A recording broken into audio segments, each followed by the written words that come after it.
آج بھی بہت سے لوگ ہیں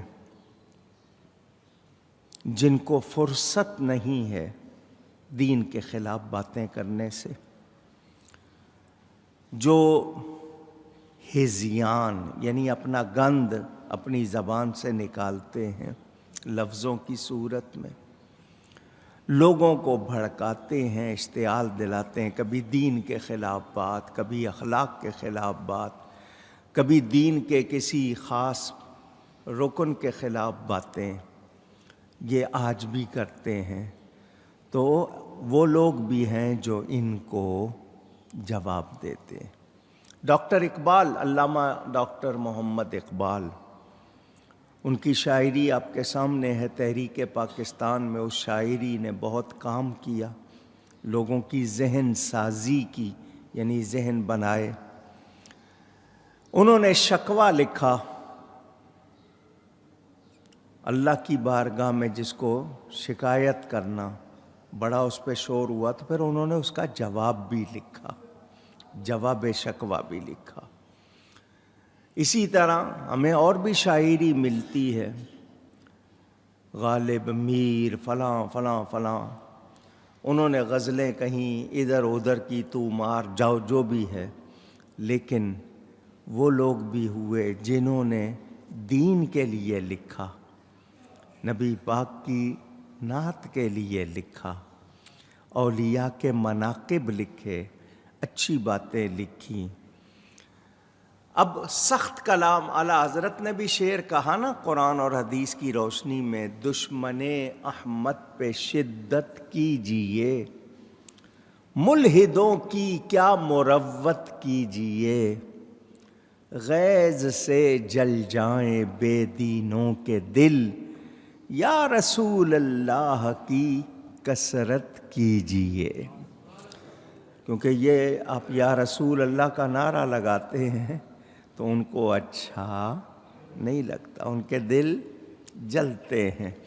تو ایسی شاعری جس سے کافر کو تکلیف پہنچے اس لحاظ سے کہ وہ جو اسلام کے خلاف جذبات رکھتا ہے اس کا جواب ہو، تو اس کو برا نہیں کہا گیا۔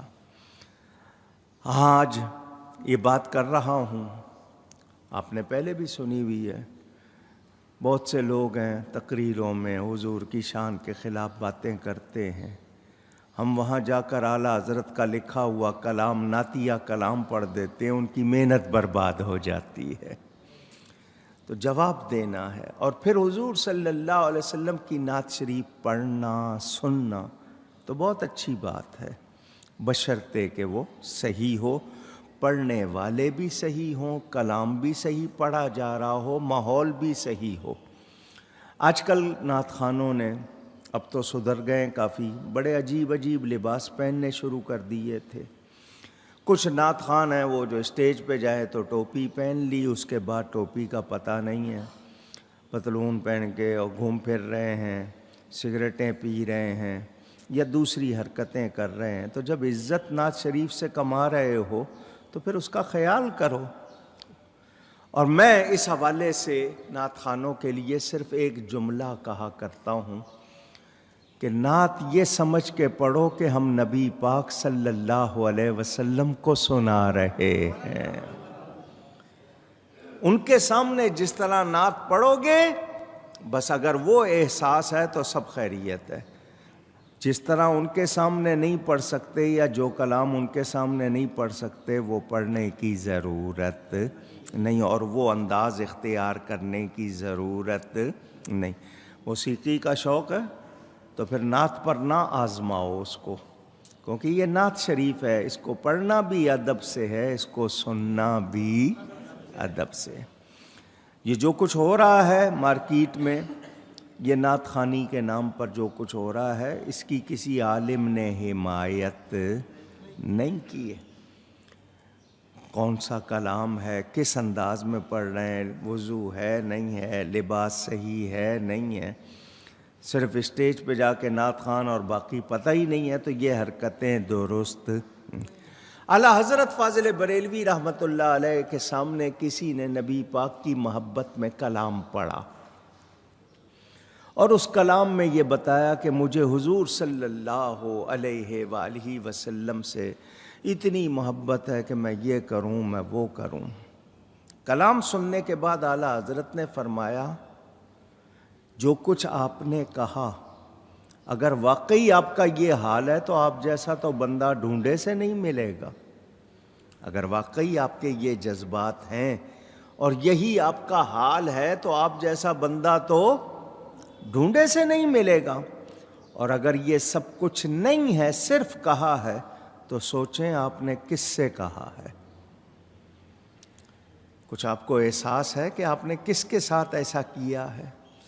کیا مطلب کہ یہ کوئی کھیل نہیں ہے۔ میرے دوستوں اور بزرگوں، مولائے کائنات حیدر کرار سیدنا علی المرتضی کرم اللہ تعالی وجہ الکریم بہت اچھے شعر کہا کرتے تھے۔ ان کو شعر گوئی میں کمال حاصل تھا۔ ام المومنین حضرت سیدہ عائشہ صدیقہ رضی اللہ تعالی عنہا فصاحت و بلاغت میں بہت اعلیٰ تھی۔ آپ کے بھی اشعار موجود ہیں۔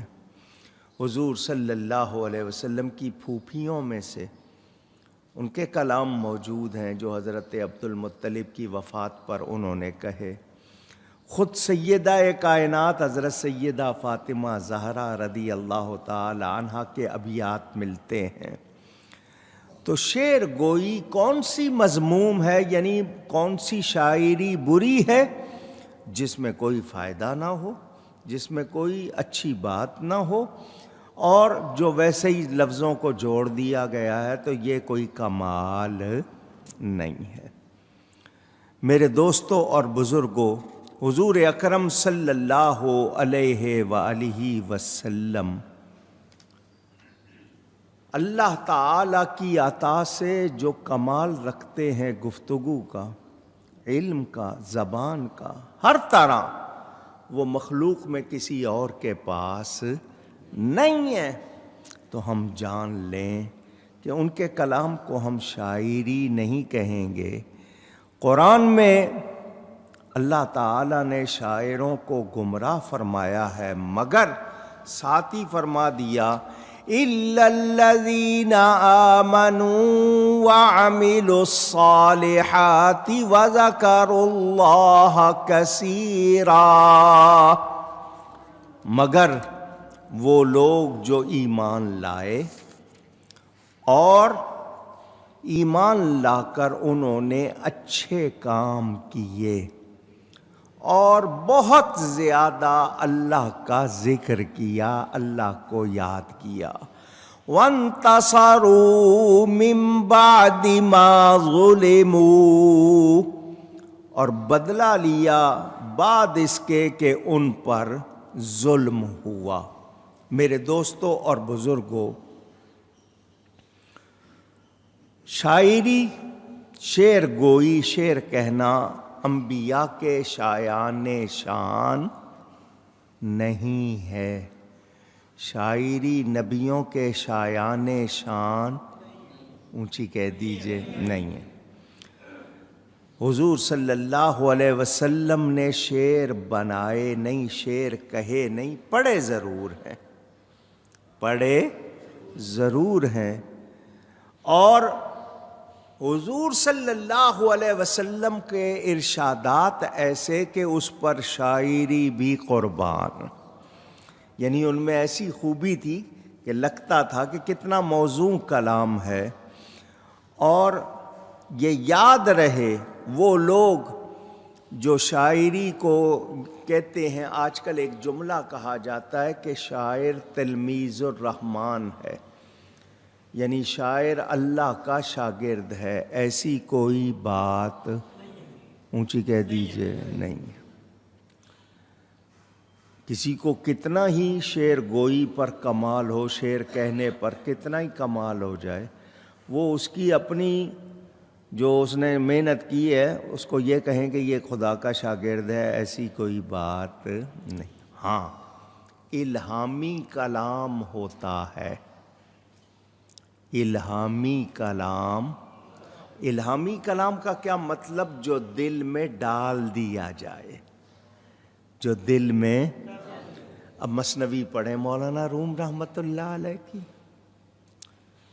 اس کو اکثر لگتا ہے کہ یہ الہامی ہے، یعنی ان کو خاص مہربانی حاصل تھی اللہ کی طرف سے، قرآن کی انہوں نے ترجمانی کی، دین کی باتیں لوگوں کو سمجھائیں، اخلاق کی. شیخ سعدی رحمۃ اللہ علیہ، مولانا جامی رحمۃ اللہ علیہ، اور اعلیٰ حضرت فاضل بریلوی، یہ وہ ہستیاں جن کے کلام میں ایسی باتیں ملتی ہیں.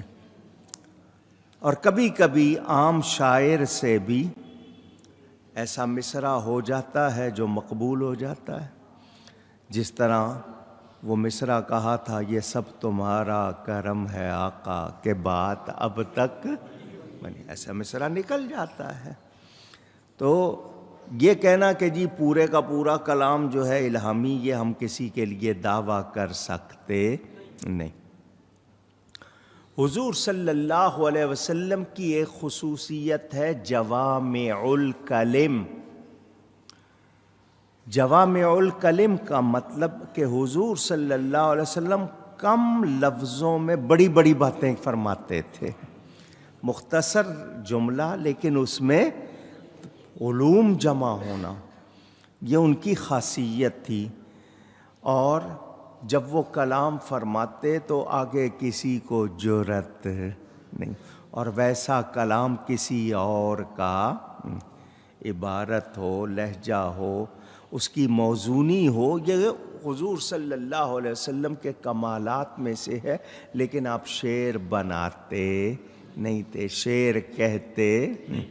میں نے آپ کو شعر سنایا تھا نا اعلیٰ حضرت کا، پھر سنا دیتا ہوں کہ حضور صلی اللہ علیہ وسلم کے سامنے وہ لوگ تھے جن کو اپنی زبان دانی پر دعویٰ تھا کہ ہم بڑے فصیح، بہت صاف ستھرا، عمدہ بولنے والے ہیں، اور دوسروں کو وہ اپنے سامنے گونگا سمجھتے تھے کہ ہمارے سامنے بول نہیں سکتا کوئی، ہم اہل زبان ہیں، ہم یہ ہیں، ہم وہ. جب انہوں نے میرے پیارے نبی پاک صلی اللہ علیہ وآلہ وسلم کا کلام سنا تو ان کو اندازہ ہو گیا کہ ہم کچھ بھی. اعلیٰ حضرت فرماتے ہیں، تیرے آگے یوں ہیں دبے لچے فصحاء عرب کے بڑے بڑے. وہ عرب کے بڑے بڑے فصیح و بلیغ لوگ حضور کے سامنے ایسے دبے لچے ہوئے. تیرے آگے یوں ہیں دبے لچے فصحاء عرب کے بڑے بڑے. کوئی جانے منہ میں زبان نہیں بلکہ جسم میں جان نہیں. کوئی جانے منہ میں زبان نہیں بلکہ جسم میں جان نہیں. یعنی یوں لگتا تھا کہ ان کے منہ میں یا تو زبان نہیں ہے، نہیں بلکہ ان کے تو جسم میں بھی جان نہیں، جرأت نہیں ان کو آگے سے بولے. اللہ نے میرے نبی پاک صلی اللہ علیہ وسلم کو ہر خوبی بھی کمال کے ساتھ عطا فرمائی تھی، وہ کسی اور کے پاس نہیں. آپ نے یہ باتیں سنی، میں نے مختصر کر کے آپ کو سنایا.